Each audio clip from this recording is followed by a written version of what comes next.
যত তাড়াতাড়ি নির্বাচন তত তাড়াতাড়ি গণতান্ত্রিক প্রক্রিয়া শুরু হবে বলে মন্তব্য করেছেন বিএনপির স্থায়ী কমিটির সদস্য আমির খসরু মাহমুদ চৌধুরী।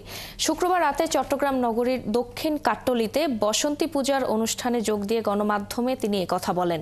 নির্বাচন নিয়ে বিএনপি জোট করবে কিনা জানতে চাইলে সাবেক মন্ত্রী বলেন, নির্বাচন এলেই এ বিষয়ে দলীয়ভাবে সিদ্ধান্ত নেওয়া হবে। এখনও এ ব্যাপারে মন্তব্য করার মতো অবস্থা হয়নি। এর আগে পূজার উৎসবে যোগ দিয়ে তিনি বলেন, বাংলাদেশের সীমানায় যারা বসবাস করেন সবাই বাংলাদেশী। ধর্মের মাধ্যমে তাই কোনো বিভক্তি তৈরি করা যাবে না। ধর্মের দোহাই দিয়ে যারা বিভক্তি করতে চায় তাদের কোনো সুযোগ দেয়া হবে না।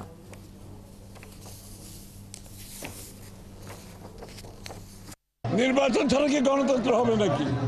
যত তাড়াতাড়ি নির্বাচন তত তাড়াতাড়ি গণতান্ত্রিক প্রক্রিয়া শুরু হবে। সবার প্রত্যাশা, আমি নিশ্চিত আমরা সকলে মিলে ঐক্যবদ্ধভাবে এই কাজটা করতে পারবো।